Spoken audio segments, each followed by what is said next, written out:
progress.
Fakultas Teknik Geologi Universitas Padjadjaran merupakan lembaga pendidikan tinggi yang menyelenggarakan dan mengelola 3 program studi, yaitu program sarjana dan program pascasarjana yang terdiri atas program magister dan program doktor dengan didukung oleh 8 orang profesor dan 37 orang dosen sebagai staf pengajar.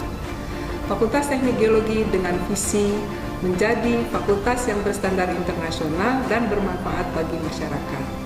Salah satu tugas pokok dalam kurikulum teknik geologi adalah menciptakan lulusan yang memiliki keunggulan dalam kemampuan lapangan, sehingga kurikulum teknik geologi dikembangkan secara terpadu dengan muatan desain penelitian, baik berupa pengetahuan, keterampilan maupun pengalaman penelitian dalam bidang geologi, sehingga mahasiswa bebas memilih dengan outcome yang lebih baik sebagai bagian dari program Merdeka Pembelajaran.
All right, ladies and gentlemen, welcome to Webinar International Series 4, Green Energy for the Future, Session 1. It's such an honor for me to welcome you here in this event today. I'm Kamal Wijayanti, your host today.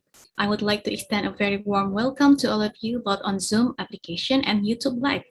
This webinar series is a part of 62nd Natalis of the Geological Engineering Faculty event that held every Saturday. I would like to greet Mr. Franto from BRIN. Good afternoon and have a great afternoon, and we hope you can enjoy this event. So in this session, we have invited Professor Venkatesan Venugopal from University of Edinburgh And now let me invite our moderator today, Mrs. Nisa Nurul Ilmi. Please welcome Mrs. Nisa. Thank you very much, Ms. Kamala, for addressing me as the moderator today. So, good afternoon, everyone, ladies and gentlemen. Good afternoon. Welcome to the last session on the international webinar, the number 4 in this series. So, first of all, I would like to introduce you to our last speaker. Okay, let me share the screen first.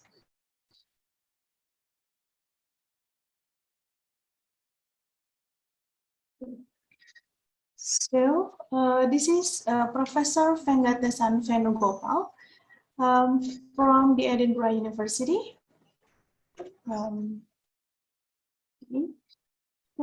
Professor Venugopal has this qualification. He graduated from his PhD on 2030 from Naval Architecture and Ocean Engineering from Glasgow University, United Kingdom. And then in 1993, he finished his master in the Master of Technology in Ocean Engineering, Indian Institute of Technology, Madras, Chennai, India. And then finishing his bachelor degree in 1991 in Civil Engineering. So, Mr. Venugopal, or Professor Venugopal, has joined the University of Edinburgh, as a lecturer in 2005, and currently he holds a personal chair in Ocean Engineering at the Institute for Energy Systems Schools of Engineering. His research interests include numerical modeling of wave and tide propagation in ocean and bay scale, wave and tidal power resource modeling, interaction of wave, current, turbulence, marine energy structure modeling, arrays of wave and tidal energy devices modeling, physical modeling and of wave and tides in laboratory and their interaction, extreme waves, offshore wind energy, climate change modeling, environmental impact modeling of waves and currents, breakwaters, general offshore structures modeling, and ocean wave statistics. So, Okay, so maybe in this occasion, I would like to share the video presentation from Professor Venugopal, as he is not currently here with us. Maybe he will join us later for the discussion session. So please, if you have any question, please, you can raise your hand virtually after the presentation, and also you can drop your questions on the chat features. So I'm giving it back to Mrs. Kamala, maybe, to give the video. All right, Mrs. Nisa, while we are waiting for Professor Vengatesan to join with us, I would like to inform you that this webinar also streaming on YouTube, and you can watch it later for the presentation of our speaker on YouTube, Fakultas Teknik Geologi. And participants who have filled in the attendance form will be given a certificate that can be downloaded at Fakultas Teknik Geologi website. All right. So for a presentation from Professor Vengatesan is already in host.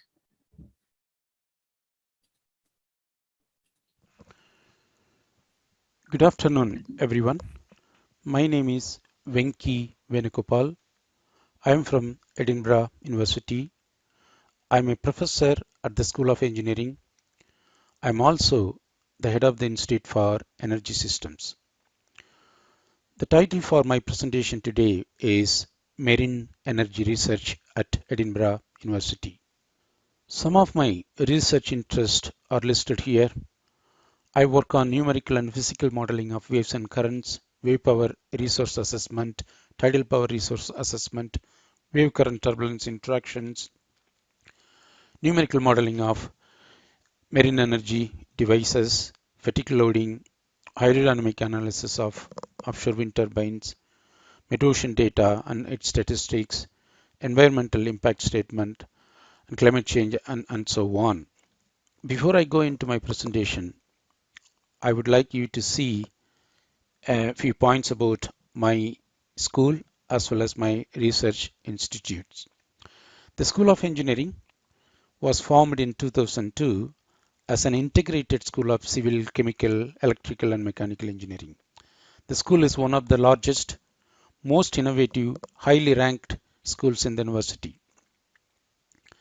In the most recent REF review, our school was ranked number one in engineering in the UK, and we have 7 research institutes within our school, which are bioengineering, materials and processes, micro and nano systems, digital communications, energy systems, infrastructures and environment, and multi-scale thermofluids.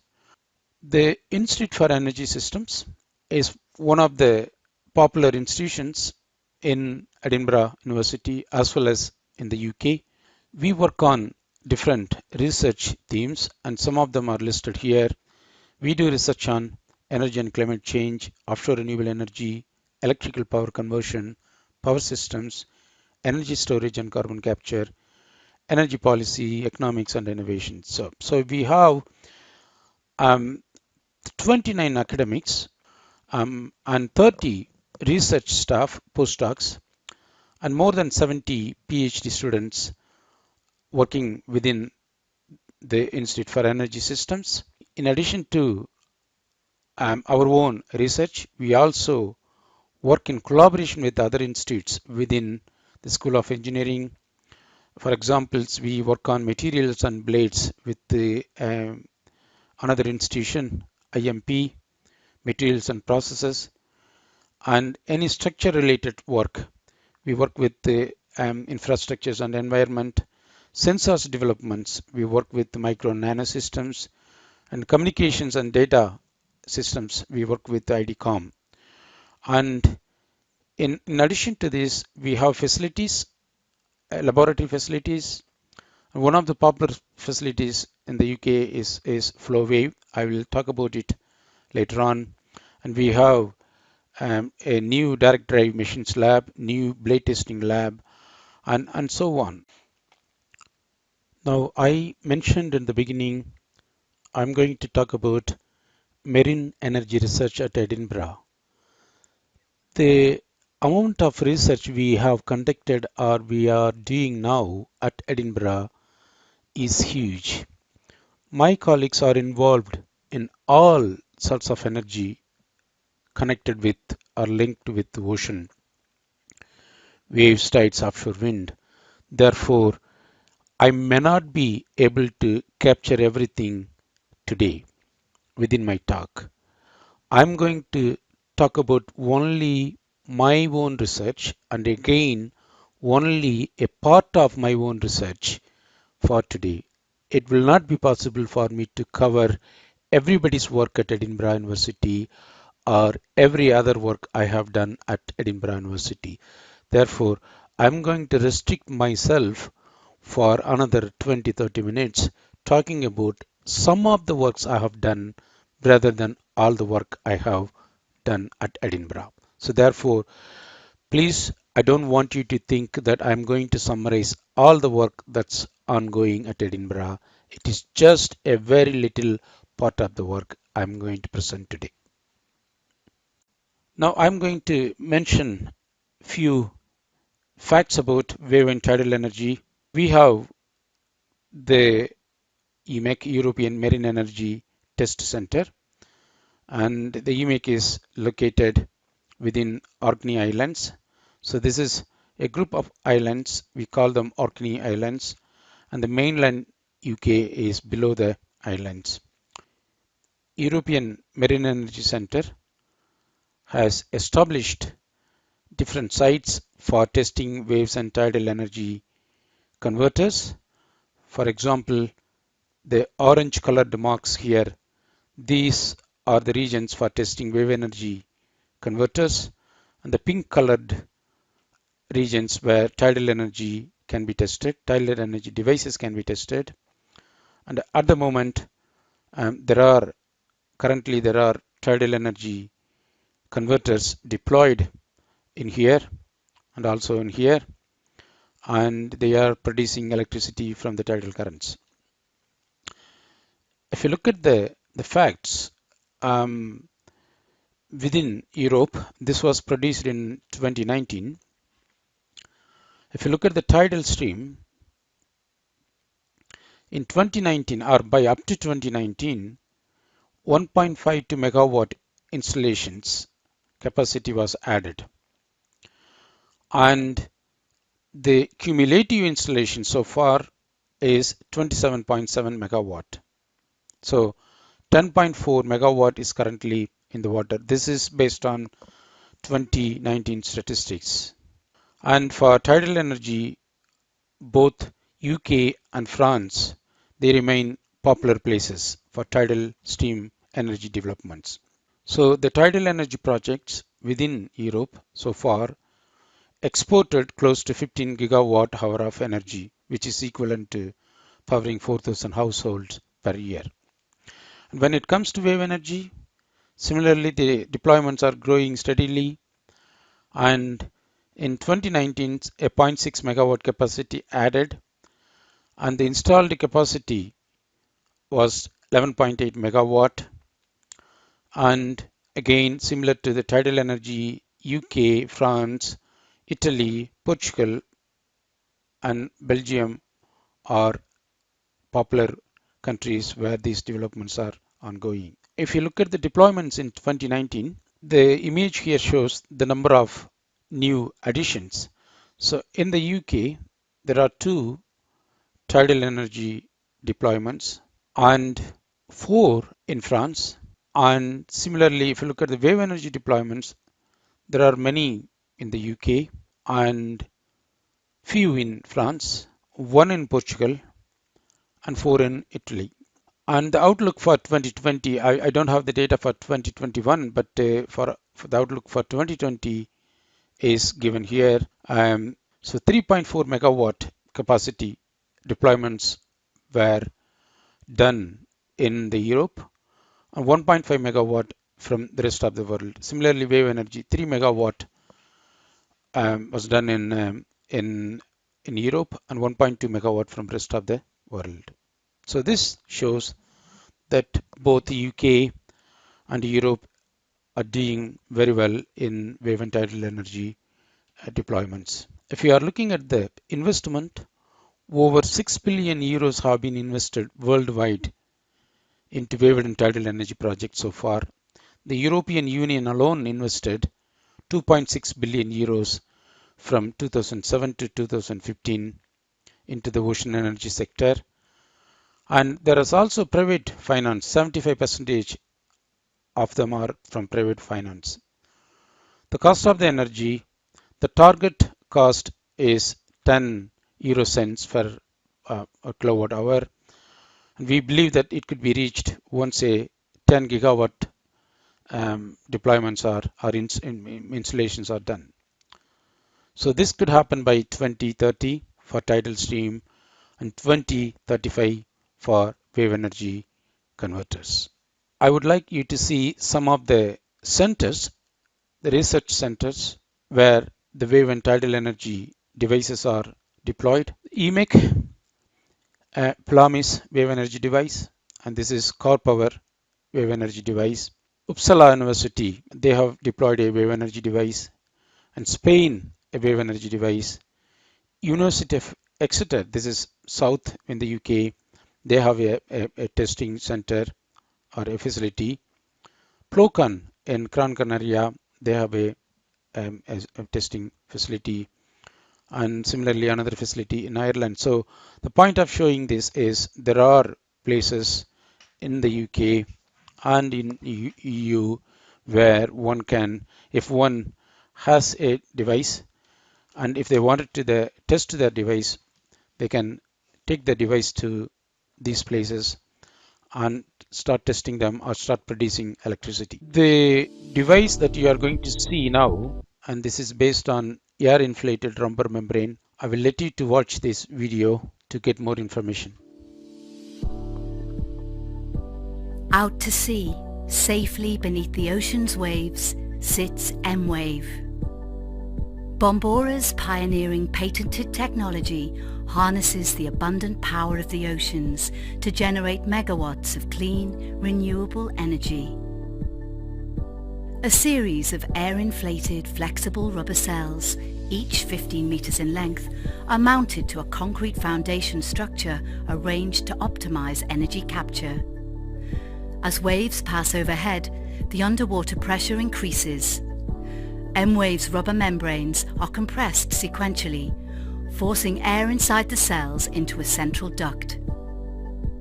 Valves deliver a one-way airflow to the turbine, directly spinning a generator, converting this rotation into electricity. After passing through the turbine, the air is recycled to reinflate each membrane in a continuous sequence. The sustainable power generated by M-Wave is transferred to the electrical grid via a sub-sea cable. M-Wave's simple and modular design, with removable component parts, makes it efficient to operate and maintain. Okay, then I also want you to look at another technology. This was installed in Spain. It's a breakwater based oscillating water column device.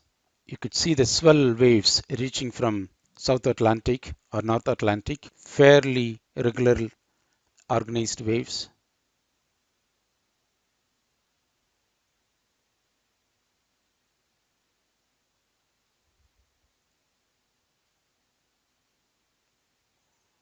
And that's where the OWC, oscillating water column, is built into the breakwater.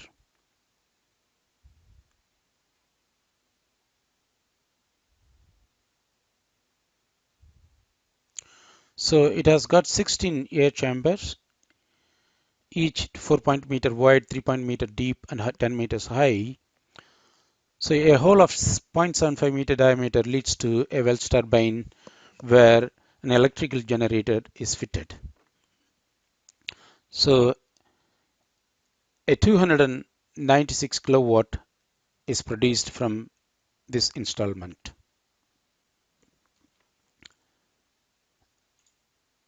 This is another device called Core Power. The installed capacity is 25 kilowatt. Was tested in the UK, and this is suitable for water depth anything between 15 meters to 45 meters.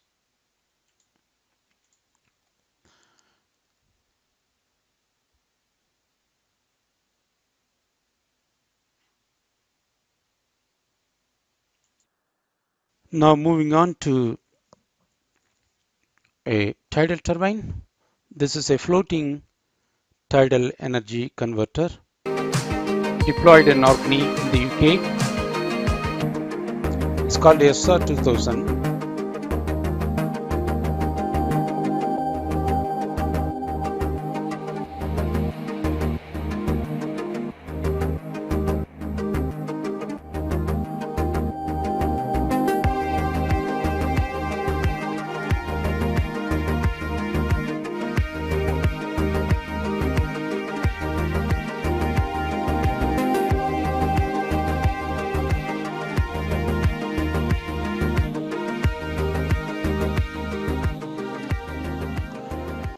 Now, I'm going to take you back to the Institute for Energy Systems Research.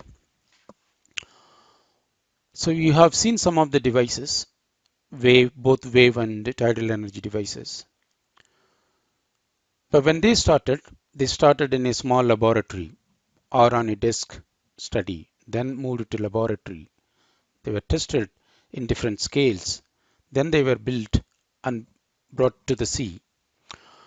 So during this process, there are many concept developments, design improvements, and so on. So we help these device developers at IES or in our energy institute. And if you look at the image here, we use numerical models to predict the resources, whether it is being wave or tide, and we develop technologies to capture them, and we develop technologies to convert the energy, and we develop technologies to deliver them to the grid and to our home. And you could see, in addition to developing technologies, we also develop policy and regulations and standards and so on. So our research is truly multidisciplinary. We have civil engineers, we have mechanical engineers, we have electrical engineers, we have environmental engineers, and we have policymakers.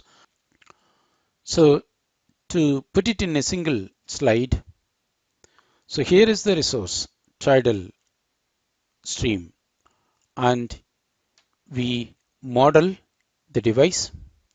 The device consists of the rotor and then the machine, then the power electronics, and then to network.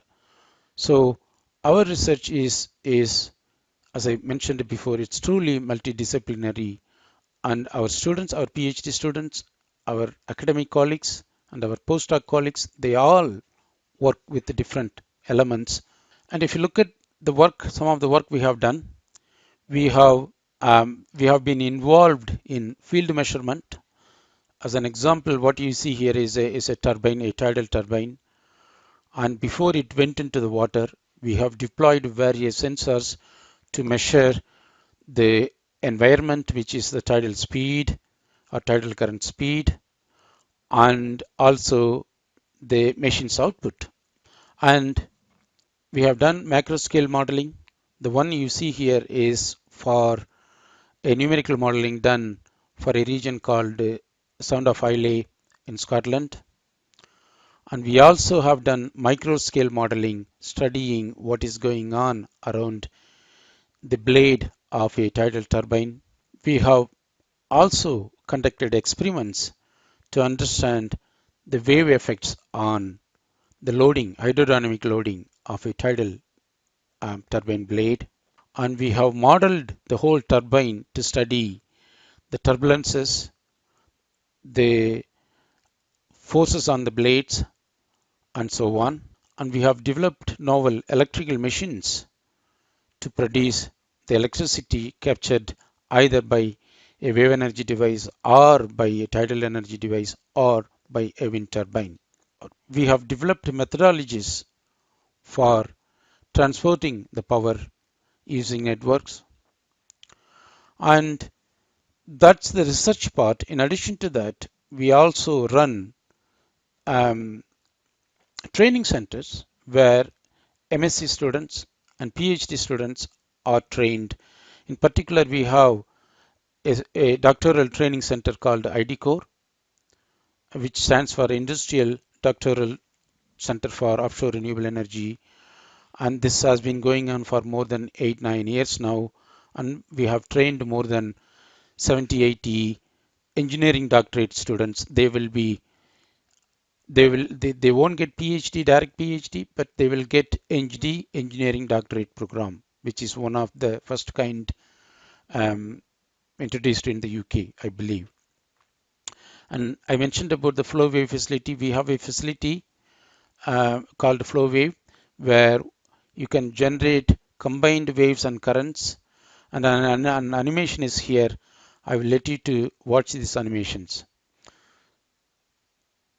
So all along the circumference, we have fixed 168 wave makers, which can produce waves from any direction you want.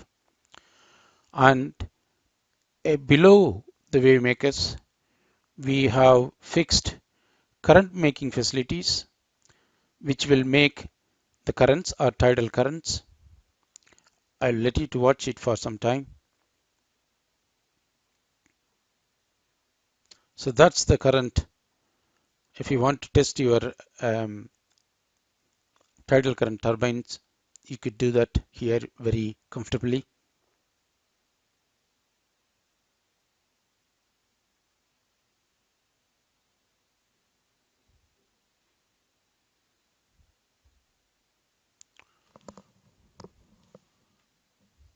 So we have 28 flow drivers which circulates the water all around the tank producing the currents.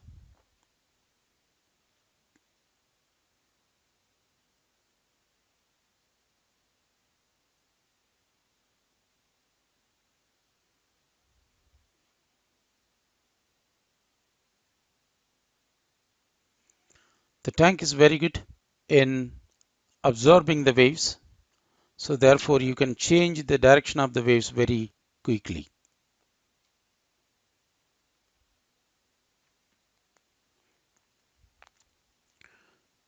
The type of waves now you see, they are different from the one you've seen before.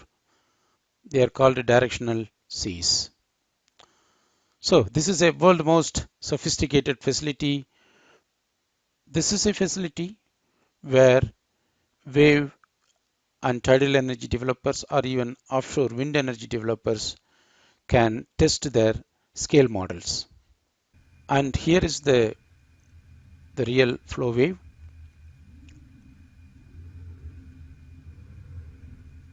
So what you see is a spike wave, and the wave would hit the roof. This is just to showcase that the tank has the ability to reproduce any type of wave you would like to test with. The tank has the ability to produce any type of wave.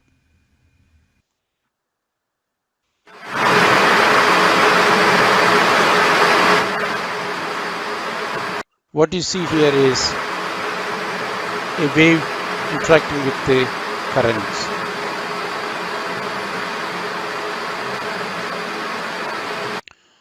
We have collaborated with a number of companies in the UK, Europe, and worldwide, and some of them are listed here.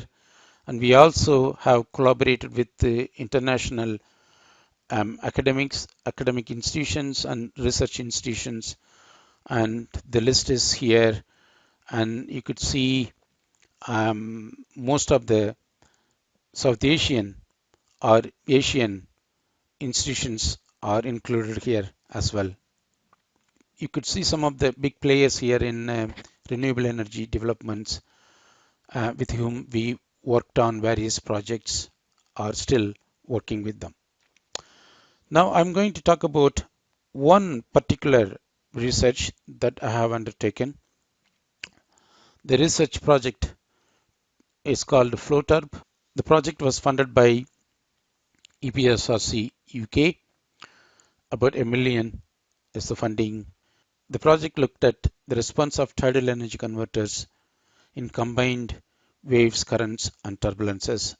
There were few industries and universities involved, and you can see the names from the logo. The motivation behind this project is this. So when you have a tidal energy converters deployed below the water, and here is the mean sea level, and that's your wave.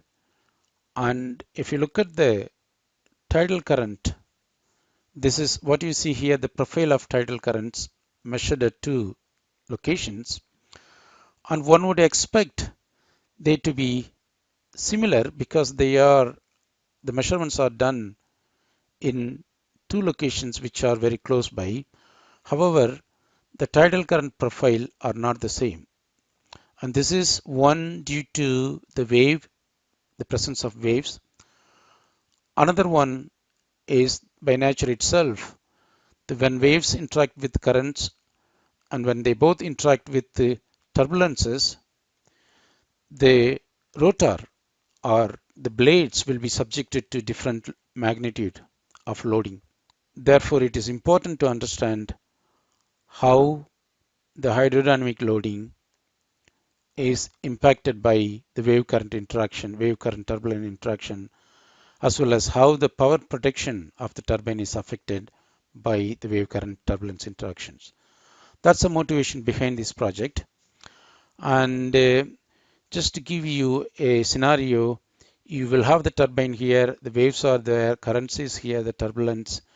And if you look at the typical wave conditions, we have wave height of about 5 meters. This is significant wave height. Peak period about 18 seconds. The tidal currents could be up to 5 meters per second.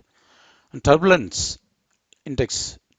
levels could be up to 20%. So when you combine these three effects, then the loading on the blades will be, the combined loading on the blade is very difficult to predict.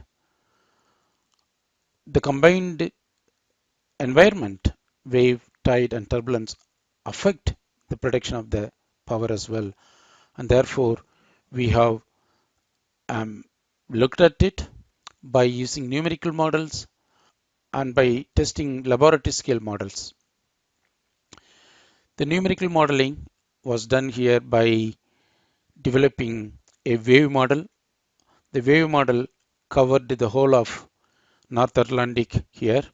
This is the UK mainland, and we have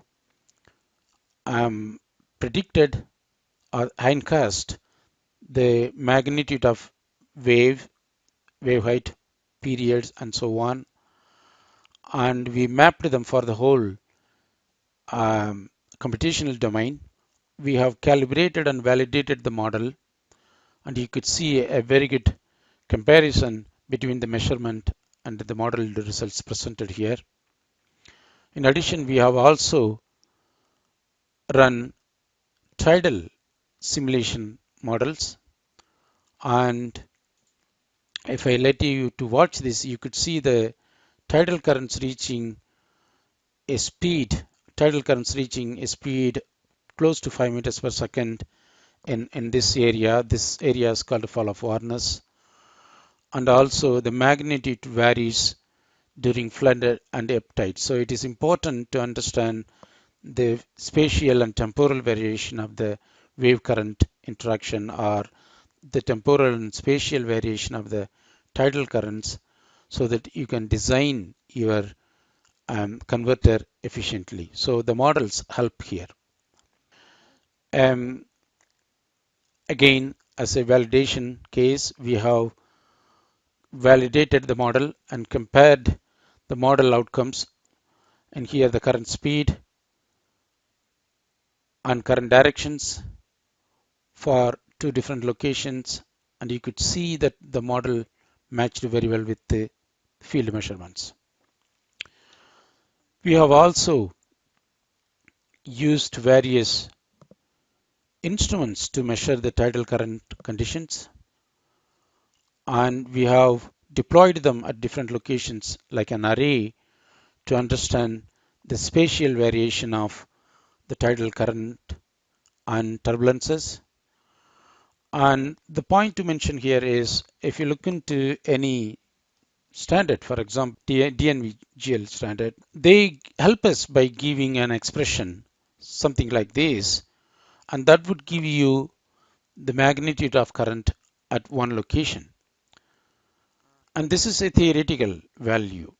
Whereas if you measure the tidal current in one region, they are not, the measurements are not done far away from each other. They are done using co-located devices with a spacing of something like 100 meters or 200 meters or 300 meters.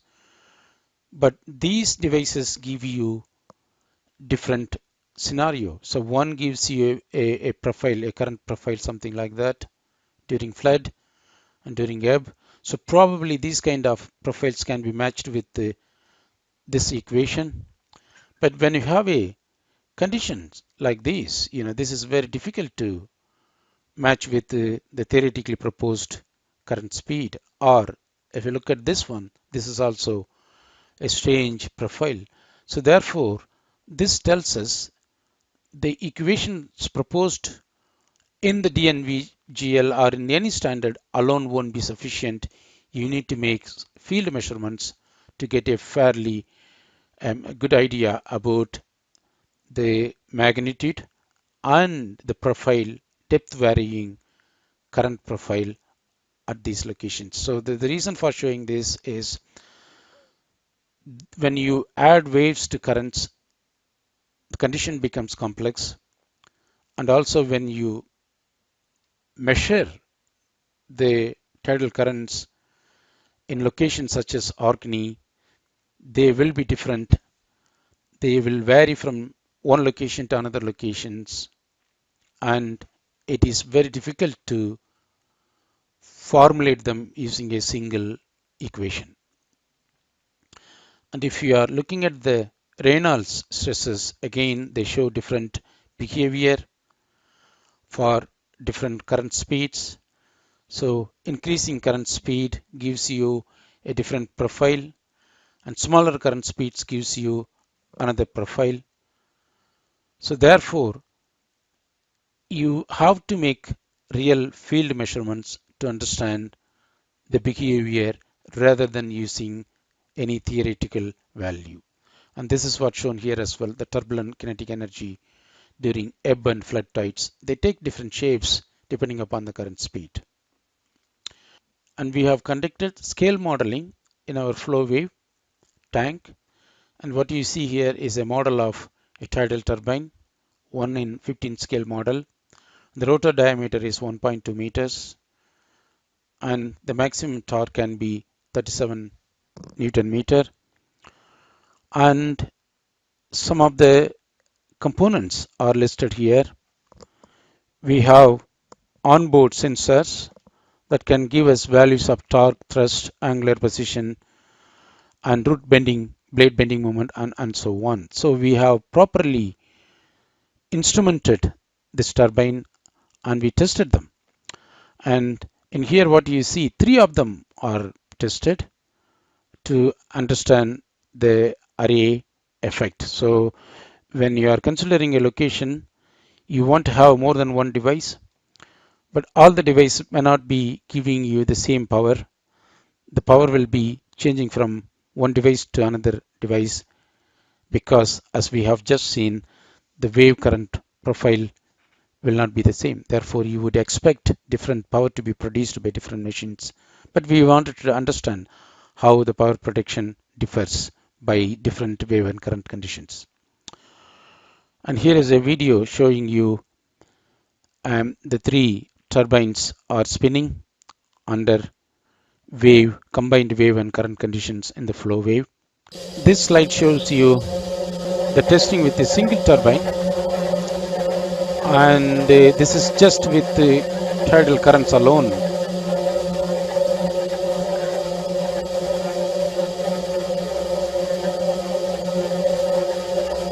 So this is just to show you that we have the facility where small scale models can be tested and scientific information can be understood from the scale model test.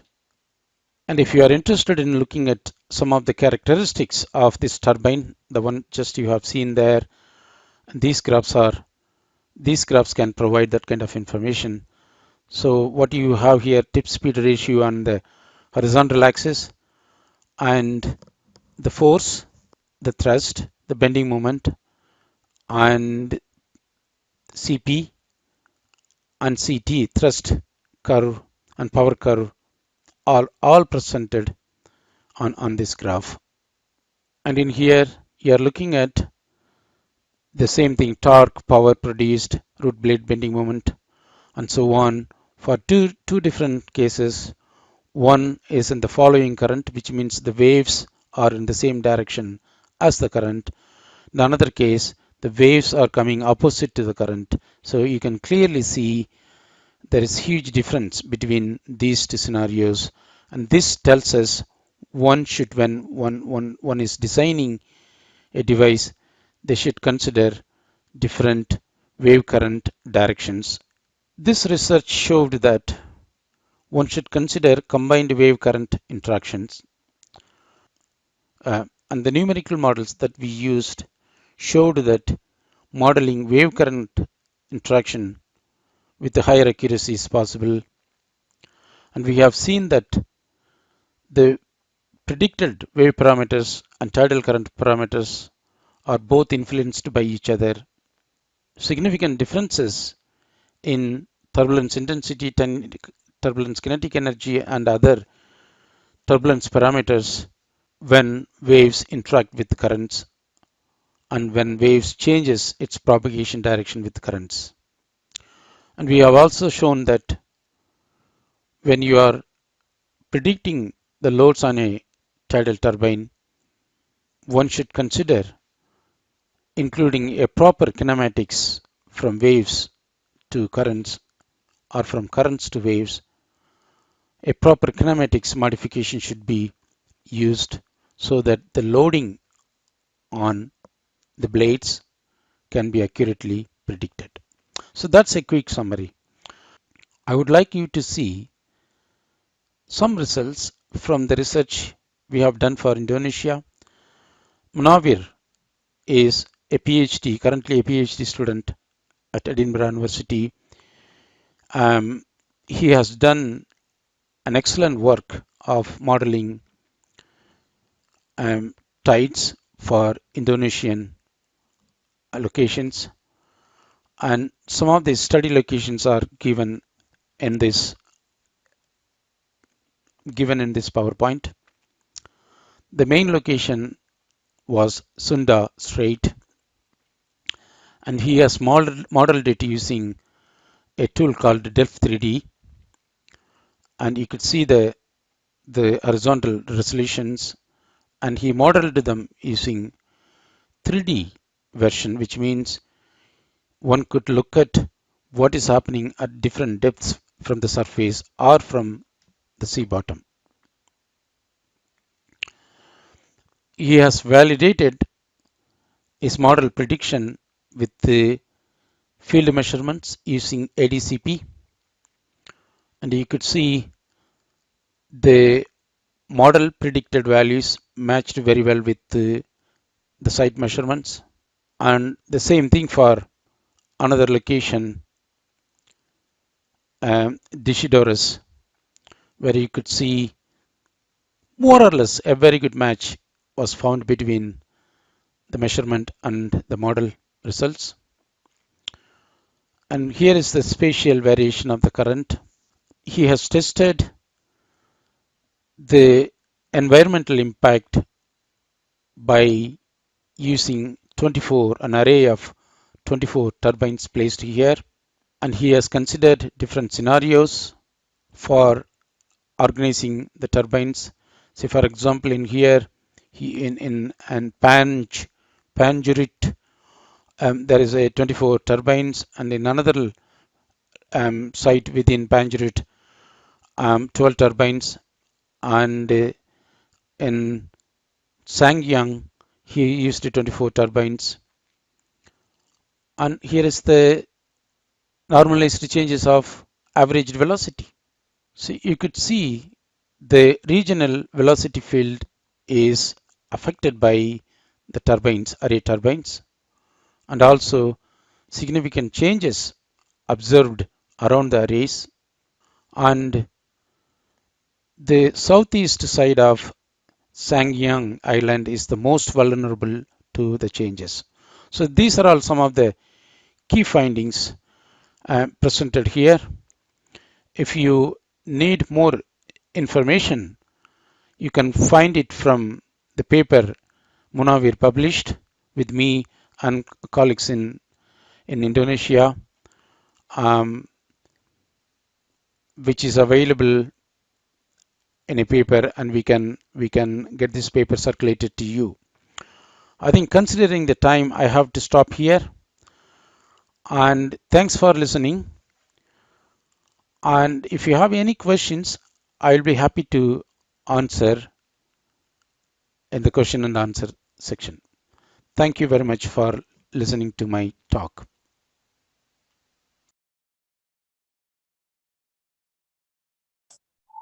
Okay, thank you very much for Professor Venugopal for the excellent presentation. It surely has opened our horizon on how the wave and tidal energy could be applied as one of the alternative renewable energy.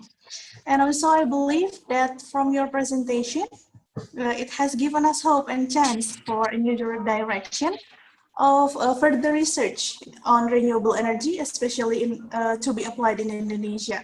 Especially, you also mentioned that we have one of our scholars that is currently studying in the Edinburgh University. So I believe it has given us chance to make more collaboration on this. So ladies and gentlemen, now we have come to the question and answer session, to the discussion session. So please, if you have any question, you can raise your hand virtually and I can unmute you and you can say your question out loud.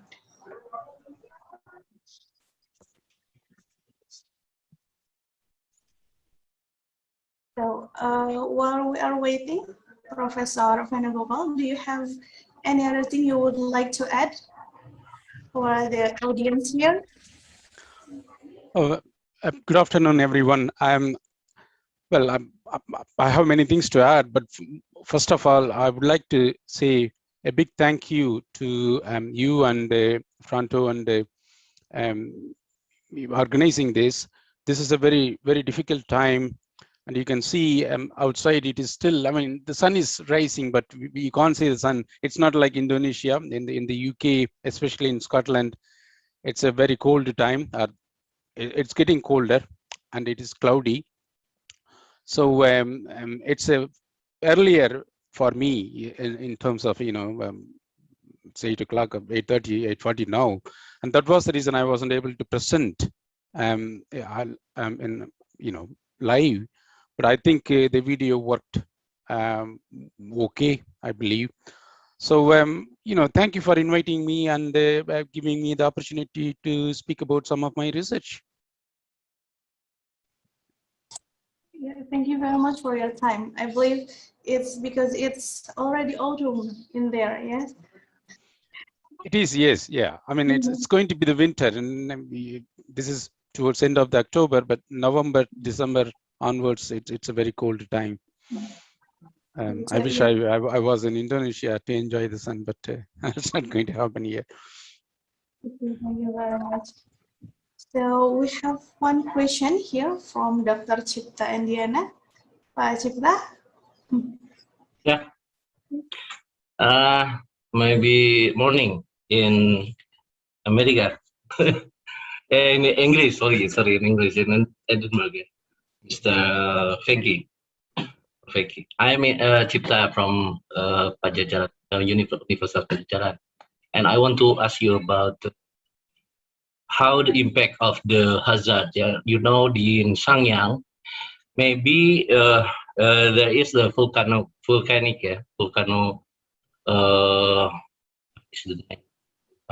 Sanyang. It have influence in wave or current to design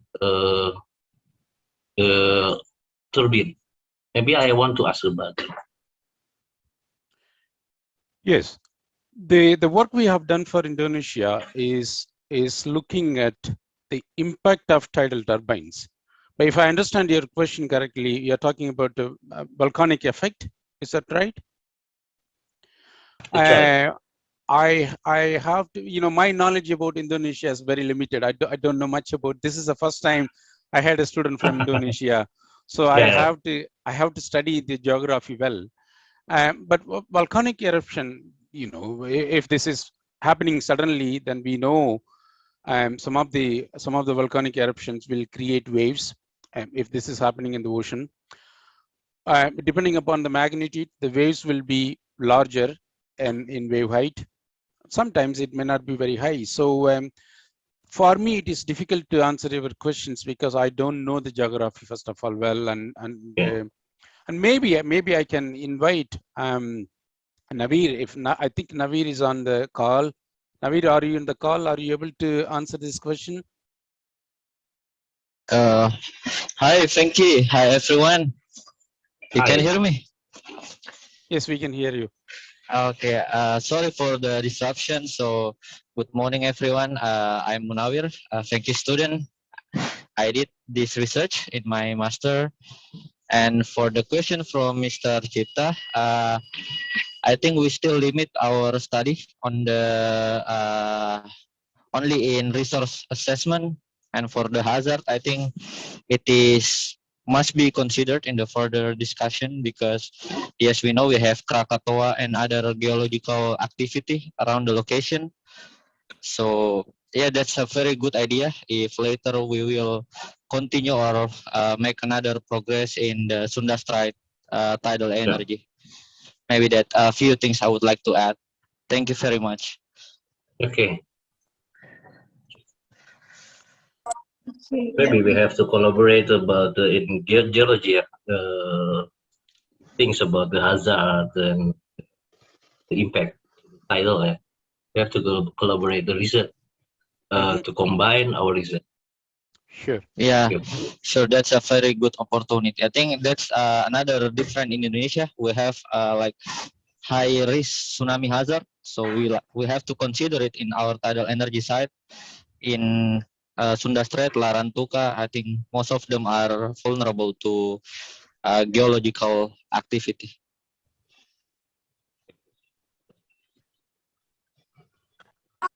I think Mr. Franco would like to add something. Mr. Noviko. Yeah. Okay.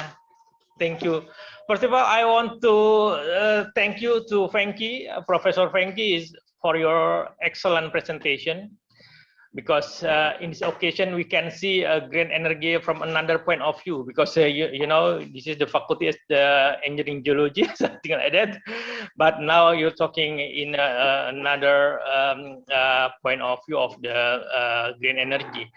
But I think we still have a connection between between geology and then marine energy, especially for tidal and wave, because as far as we know, the strait and then the ocean wave energy, tidal energy, it depends on the location, right? But maybe besides I add some information for Munawir, but I want to try to dig another information from you, Frankie, about the, you know, in Indonesia we have everyone know about Indonesia. Indonesia is an archipelago country, and then we have a huge potential of marine energy, as we know, and then as far we are in the Ministry of Energy and Mineral Resources, we already have we published about the map of the tidal potential and then everything about wave, and then also about OTEC.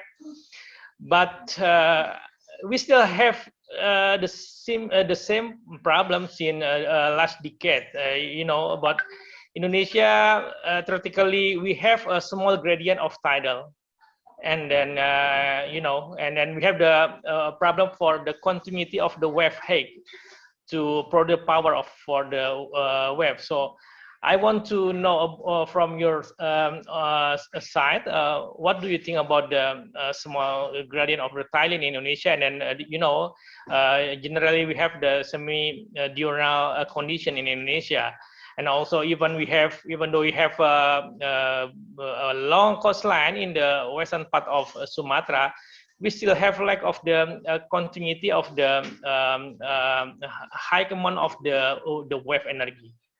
So maybe I need your suggestion about this issue, because it's very important for us to develop you know, the potential of marine energy. And then related with the Munawir, talking about the geological hazard, yes, absolutely. We have Indonesia, we have some part of our waters, they have a very prone to facing the you know, the volcanic activity. But that, and I think it's not only for the volcanic activity, but also for the longshore you know, submarine landslide and etc., and something like that. But I think if we can make some, you know, we have to make some strategy to develop a suitable technology for especially for Indonesia, because Indonesia we have a very huge potential of the tidal energy. So I think you can suggest us what kind of the capacity of the technology for tidal energy development in Indonesia. I think that's all. Thank you, Frankie. Thank you, Franto. Just to quickly answer your question. If I'm going to tell you now about the UK or the European waters. In the UK, we have one side North Atlantic, which is a very large ocean. On the other side, we have North Sea. That is again, it is not a ocean, it is a North Sea, but we have large waves developing from both North Sea and North Atlantic. So that places UK or Europe as the best location for producing wave energy. But if you are looking at Asian countries, including Indonesia and China and Japan, there are research activities ongoing in extracting energy from waves, but not very seriously in Indonesia. If you look at China, they are doing a vast amount of research on wave energy, and Japan, they are one of the pioneers of wave energy as well. A long time ago, in 1970, I think there was a researcher called Masuda. He started looking at wave energy, and the momentum is ongoing still. And Taiwan, they are doing a lot as well. But if you're looking at Indonesia or Malaysia, the energy is not so much. And I can see the reason, because even though it is surrounded by oceans, but the waves may not be, the energy that you get from waves may not be constant all the time. And that could be one reason. And another reason is there should be really interest should come from the government. And in the UK and Europe, now they are talking about climate change, zero carbon protection. This is a very serious issue here. In a couple of weeks, the COP26 is going to be in Glasgow. And, that's where they are going to talk about climate change and its impact on energy, environment, and so on. So to cut short the story, we are well placed for both waves and tidal energy locations. As you have seen in my presentation, the tidal current we could get here is easily anything from 2.5 meters to 5 meters in many locations. So that places us very well for extracting energy from tides. Whereas if you look at the Indonesian conditions, Navir has done that work, and he has shown me in some locations the current could reach 3 meters per second. I'm talking about the tidal current. And most of the time, it is not constant. In the peak times, you get 3 meters per second. And in other times, it could be 1 meters or less than that, or slightly larger than that. So therefore, if you want to make it possible, if you want to produce tides, energy from tides, then we have to look at a different type of devices. The devices are the energy converters developed for UK and Europe. They were developed for keeping in mind that the current speed is high. But the locations like Indonesia, and in fact, there was a site in India. There are 3-4 sites in India. They wanted to look at tidal energy, but the current speed is not very high. Therefore, the locations of most of the locations for Asian countries, the current speed is not 5 meters. There may be very few locations where you could get that kind of current speed, but for normally that is not possible. Therefore, we have to look at a different kind of machines. For example, you have to design a machine for low speed current. There are some concepts like high torque, high speed, low torque machines. So we have to design a structure so it will still work in smaller currents, but produces large electricity. But as you can see here, the research has concentrated in Europe and America and in UK mostly. Therefore, not many people looked at the places like Indonesia. But I know there was some interest shown by, I think it's a French company or maybe a German or Swedish company, they've done some work there and they have shown interest. But the point is, it is possible to produce electricity from tidal currents from Indonesia. It just needs more research and more contribution from other side of the world. You know, they have the technology. For example, UK and Europe, they have the technology. They have to help countries like Indonesia to transfer the technology. So if they are willing to do, then it is possible to produce electricity from tidal currents for Indonesia. And looking at the wave energy, the same story. I don't think, I may be wrong, but I have not seen many papers coming from Indonesia looking at wave energy technologies. So therefore, we have to initiate new research, and we have to motivate people, research students and lecturers or professors working on in this area to focus more on developing wave energy. So this has to come from the government and also from other agencies. And in the future, you know, we are trying to reduce the coal-based energy production. So we are looking at sustainable energy sources, and Indonesia has got it. It has the waves, it has the tidal currents.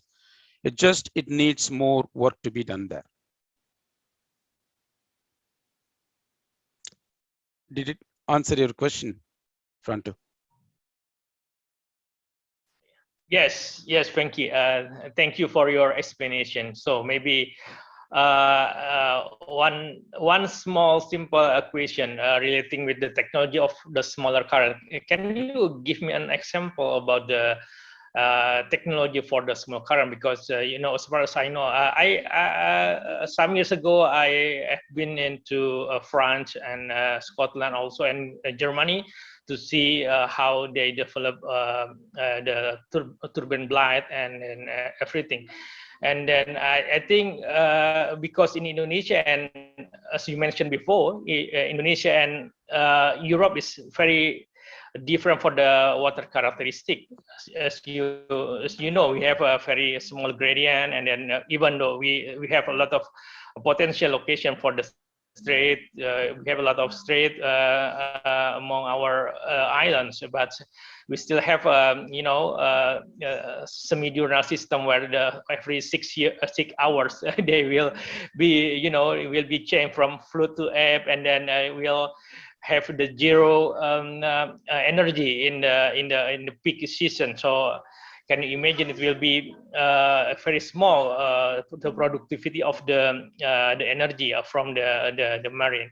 But if you can share to us what kind of the technology for smaller current, maybe we can try to study about that, and then we can try to put it in our remote area and in the eastern part of Indonesia. Yeah, as of now, there is no really a device exist to work in smaller currents. It will work, but it will not produce large powers. There was some research started some time ago, and I think for some reasons the results are not in the public domain. So this is what I've said. You know, we have to look for a new technology. The UK or Europe-based technologies, they think, or I think those technologies will work better for large currents, because they were developed for large currents, not for smaller currents. For smaller currents, we need to look into a new technology. And we know how to do it, but we need funding to show it, you know, it will really work or not. So the reason we won't be able to get that kind of funding here, because, you know, there are technologies have already shown to work. So they may be questioned, you know, why do you need funding for a technology which is already working here? And there are funding available from Europe and the British government. They are called Global or GCRF, which is a small kind of, you know, it's not a very million sort of level, but small funding that will allow you to conduct a limited research. And if that kind of funding calls comes out, I will definitely share that with you and whoever is interested. And it may be very expensive to make a turbine in the UK, but it may be done at a cheaper price in Indonesia or in Asian countries. So I have some fairly rough idea, but I can't tell you the details because it is still in the research area. It is not available as a product, but it is possible, it will be possible to make one such device to work in smaller currents. So the point is we need some more research to be done. Currently I'm looking at it. This is to modify the blade. You know, usually the blade that you have seen in tidal turbines, they are 2-bladed tidal turbines or 3-bladed. We can modify the profile so that it will work better. It could be, it doesn't have to be in the vertical plane. It can be in the horizontal plane as well.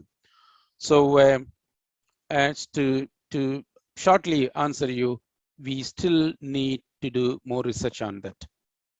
But it will be possible. Yeah. Nothing is impossible. Yes. Thank you, Venki. Thank you. Perfect. Thank you. Thank you very much, Mr. Fando, for the question and the discussion we have here. It was, we know from the discussion that we still have a lot of challenges to address when we want to apply that kind of marine energy in Indonesia, especially. So I am going to move on to several questions that we already have here in the chat features.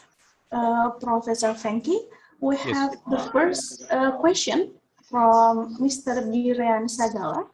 So he's asking about what is the idea of cost of wave turbine and how deep the turbine to be placed underwater, and are there any special material specs for the submarine condition or environment? The cost, giving you a value for the cost is very difficult. I'll tell you the reason why. If you are looking at the wind turbine, you could see hundreds of wind turbines spinning in the UK or in Europe or elsewhere. And there was a good amount of work, research done, and the cost for wind turbine has come down, and it will go down. Whereas if you look at the tidal current turbines or wave turbines, they are still in the infancy stage. We are still doing research. There were some 1 or 2 devices developed in the UK and we tested them, but we were not able to commercialize it. Therefore, it may be difficult to pinpoint the cost, but if you look at one of my slides in my presentation, I mentioned the expected cost would be 10 euro cents when the developments are happening in larger scale. Say, for example, if the developments are, or if the deployments reaches a 10 gigawatt level, then the cost is expected to be around 10 euro cents. But that's based on the Europe. But the same level of protection, if it happens in Indonesia, the cost will be still smaller, because the cost involved in making a turbine and maintaining the turbine, running the turbine is expensive in the UK, but we can do it relatively cheaper in Indonesia or in other Asian countries. So therefore, you can't take it as 10 cents. It may be smaller than that, provided if you can produce in a mass level something like 10 gigawatt. If 10 gigawatt is installed or more than 10 gigawatt is installed, then the cost can be seen much smaller. Okay, so how about the depth for the turbine to be placed underwater? Yes, the tidal turbines currently in the UK, we have deployed them in a water depth of 50 meters. It can work. The technology we have developed, the technology we have in the UK can work in water depths between 35 meters and above. We don't want to go more deeper, because deeper water means installation cost will be higher. But about 35 to 50 meters is the best locations for tidal turbines. But this is for like the wind turbine based tidal turbines. You have to erect a pile, just a monopile will be supporting the turbines. If you go for floating tidal turbines, the depth doesn't matter. The depth is immaterial. You can go for larger depths. But when you are having a larger depth, you can't see higher currents in larger depths. Usually, the tidal currents are higher close to the land. Therefore, I would say that anything up about 50 meters is the best location for deploying either floating or fixed tidal turbines. When it comes to wave energy devices, the wave energy devices developed so far, they can work in deeper water, they can work in shallow waters, and they can work in intermediate water depths as well. So the technology that was tested in the UK, the first technology called Plomis, and it was developed for a 55 meters depth. I think it's 55 meters depth, but it can go further. It can float in any water depth. The another technology called Oyster, which is a flop type device, which was originally designed for a 15 meters depth. And the third type of devices, which are called oscillating water column, they can be designed for to sit on the shoreline, just very, very shallow water. So depending upon the depth available, or depth is not matter, depending upon the wave resource available, you can design your structure to be placed at the coast, at the sea, or in between these two.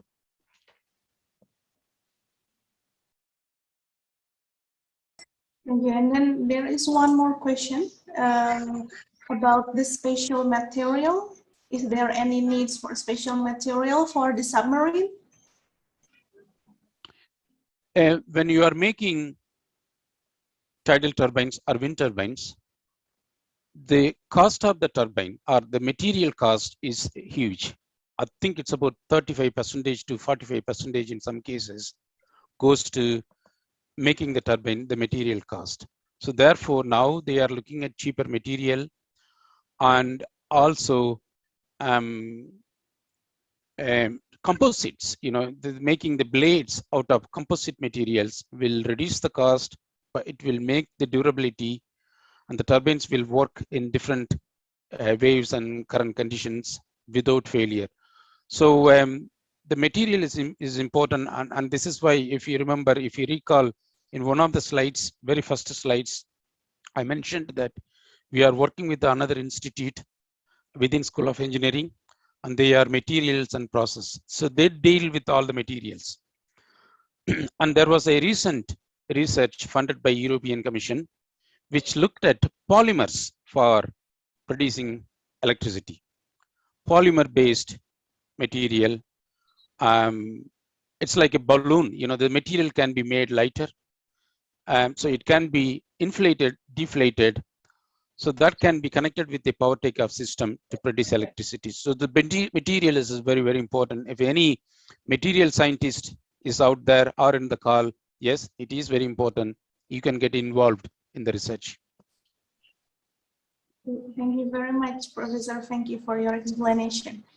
So, Pak Birian Sagala, has that answered all your questions? Or do you have anything more, any other thing more to discuss? So, well, I guess, yes, this research, like you have mentioned in your presentation as well, that this research needs a collaboration from a lot of, it's multidisciplinary research. So we need a lot of people from other disciplines as well to make this research works and then moreover to produce electricity, right? Okay, Yes, so we are going to move to the second question. So the second question for Mr. Duandari Ralanarko, I'm sorry. He said that how to wisely utilize and what should be essentially considered to apply wave and tidal energy in existing surface facilities, especially when there is an oil and gas offshore operation. Okay. The some of the technologies developed for exploring oil and gas, for example, the jacket type of platform is kind of, I don't know whether, because the jacket platforms are developed for 100 meters or 80 meters depth. But as I said before, the wave and tidal energies are at the moment developing. They are developing it for a 50 meters depth or around 50, 60 meters. Therefore, the infrastructure used for oil and gas cannot be directly used, but they can be the technology. I mean, the wave and tidal energy technology is actually using a lot of learning from oil and gas. And if you are designing a floating wave energy device, then we have learned from oil and gas industry how to design it for dealing with waves, for dealing with ocean currents and so on. So the oil and gas helped the wave and tidal energy industry a lot. In fact, the currently ongoing offshore wind turbine technology is mostly based on the offshore oil and gas, the semi-submersibles and the TLPs. These concepts have come from oil and gas. So currently, you can't simply use the existing oil and gas technology or oil and gas platforms for producing wave and tidal energy. But you may be surprised to hear that the oil and gas industry are now interested in developing smaller scale wave energy devices. So they can be, if you look at the platform, they use the energy for lighting, heating, and all sort of electricity. It comes from oil and gas, which they extract from that location. So they are trying to reduce the use of oil and gas. Therefore, they are looking at renewable energy sources. And one of the sources is wave energy. So you can make smaller scale devices and can be placed next to oil and gas platform. And this smaller device can supply a part of the electricity to the oil and gas platform. So the other way around, rather than using oil and gas, they are trying to use wave energy to power up or light up their platforms. So that is being considered these days.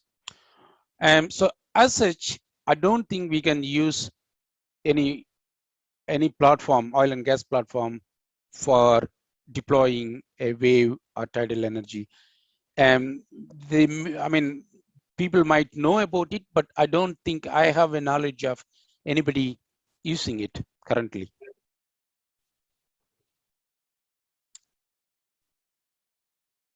Okay, so I think there is not a problem to use the wave and the tidal energy application, the technology, like surround or around the oil and gas platform. Yes. Okay, so yeah, like you have said that the company start to shift to the renewable energy, like you said, the smaller scale technology of wave and tidal to supply the electricity to the platform. Yes. Okay, yes. so Mr. Andar, is there any other question? Okay, thank you very much. And then one more question we have here from Mr. Ali Ginting. He asked about, based on existing current technology, what is the maximum turbine size used to produce power or electricity from the tidal wave in the UK? For example, is it 5 megawatt, 10 or 20, or any other bigger value? You maybe have explained it in the presentation, but I missed it, he said. Okay, that's fine. The current deployment in the UK has a maximum capacity of 2.5 megawatt. The floating, if you look at my presentation, there will be a floating tidal energy device.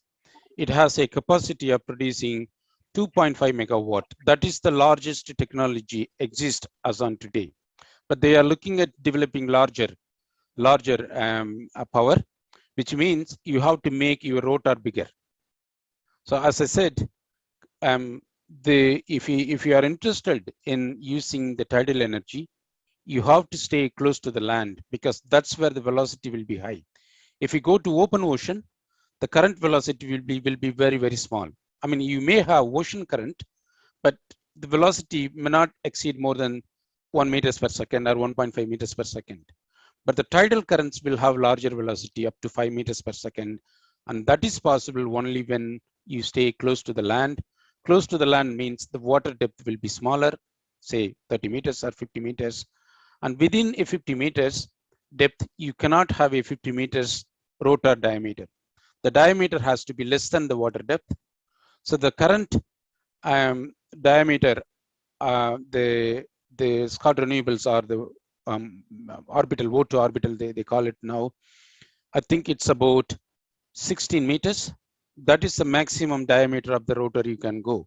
So a 16 meters diameter or a 18 meters diameter can produce electricity power up to 2.5 megawatt. So that's the technology exists now. But if we go for larger depth, then the velocity will be smaller.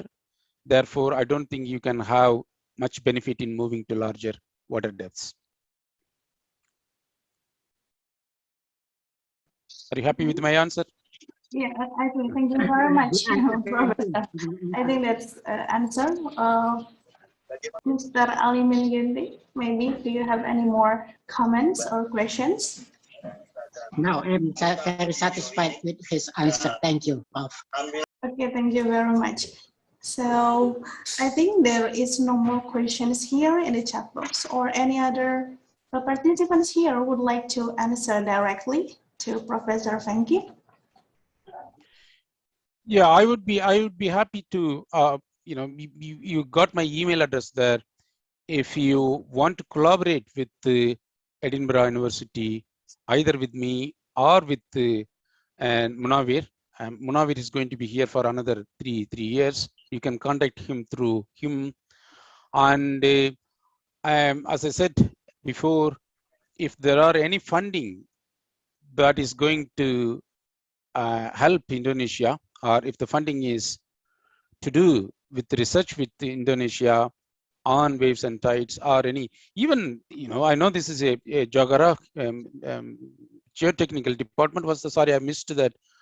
Franto, can you repeat what is the department? Is it geography or geological? Engineering. Engineering department. Yeah, so geology is very important. Marine geology is very important. If you are driving a pile, then we need to understand the ocean bottom very well. Therefore, it is a good department to work with. So any future research call released, and if this research call is to do with research in Indonesia, I will be in touch with any of you, whoever is interested. And please get in touch with us, and you have the email and contact details. I'll be happy to answer your questions, even if you email me separately. Thank you very much, Professor Venugopal. It is a great pleasure for us to have you here. And then also that you have mentioned earlier, you are open to the collaboration for the research. It is a very great opportunity for us. Thank you very much for your presentation as well as the discussion session. I hope everything here we provide here will be very beneficial for all of us. Once again, thank you very much. And I also would like to say that I'm sorry if I have mistakes during moderating the session. So I would like to give this back to the MC, Ms. Kamala.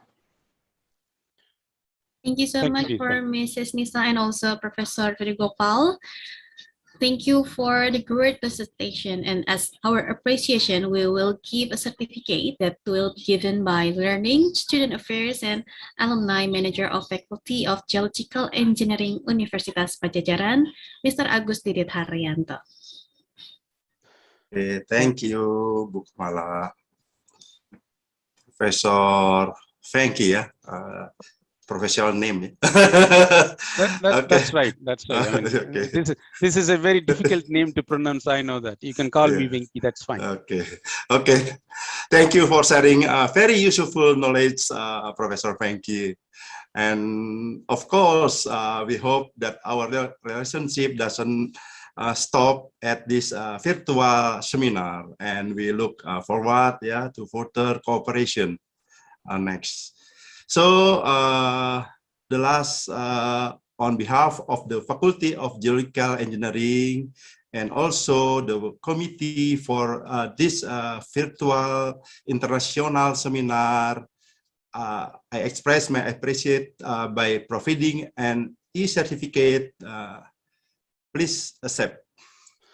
Thank you very much, Professor. I'm very honored to accept this certificate. Thank you so much. Thank you. Thank you. And thanks to Nisa and Franto and everybody who attended this webinar. Thank you so much. Yes.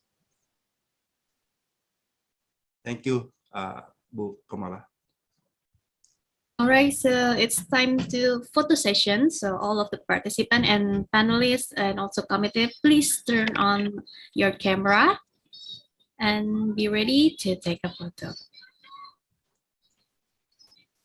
Stand by. 1, 2, 3. Once more. 1, 2, 3. All right, thank you for everyone. For all of the participants here, I would like to inform you that this webinar also streaming on YouTube, and you can watch later for the presentation of our speaker on YouTube, Fakultas Teknik Geologi. And participants who have filled in the attendance form will be given a certificate that can be downloaded at Fakultas Teknik Geologi website. We would like to say thank you to our sponsor for 62nd this Natalis of Faculty of Geological Engineering, PT Kaya Tirta Mandiri, Contractor General Trading Supplier, Adaro Mining, PT Marwai Coal, PT Raflindo Pratama, Drilling Hydrogeological, Civil Construction, PT Timah, and Pama Indo Mining. And don't forget to attend or join our next agenda as National Webinar Series number 1, REE Geochemistry and Potential for Mineral Resources, Saturday, 6 November 2021 at 9 to 12 a.m. Indonesian Western Time. So we are at the end of our international webinar series for green energy for the future. Hope this will be a huge benefit for all of us. And once again, I would like to say thank you to all of our keynote speaker and also our moderator. Thanks for sharing with us and thank you for taking time out of your busy schedule. Last but not least, thank you for all the participants. I'm sorry if I made mistakes. It has been my pleasure to host this event. See you on the next event. Good afternoon. Thank you. Thank you, everyone. Thank you, Venki. Thank you. Thank you, Bye-bye. Frankie. Bye. Thank you, Thank you Franco. all Thank you, participants. Baju. Ya. Bye. Bye. Bye, Pak Franto, apa kabar? Alhamdulillah, Pak Didit. Nanti kita lanjutkan, Pak Didit. Iya, saya juga nih. Aduh.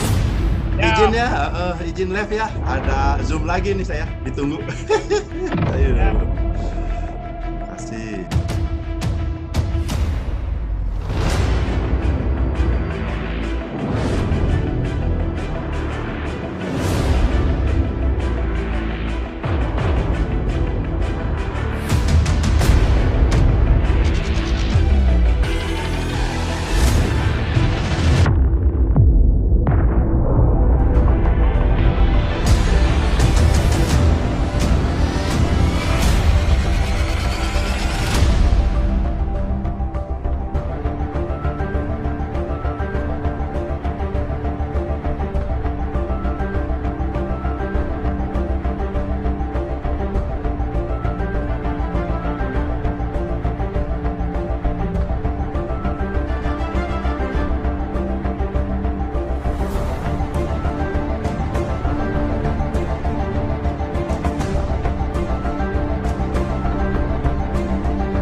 Fakultas Teknik Geologi Universitas Pajajaran merupakan lembaga pendidikan tinggi yang menyelenggarakan dan mengelola 3 program studi, yaitu program sarjana dan program pascasarjana yang terdiri atas program magister dan program doktor dengan didukung oleh 8 orang profesor dan 37 orang dosen sebagai staf pengajar.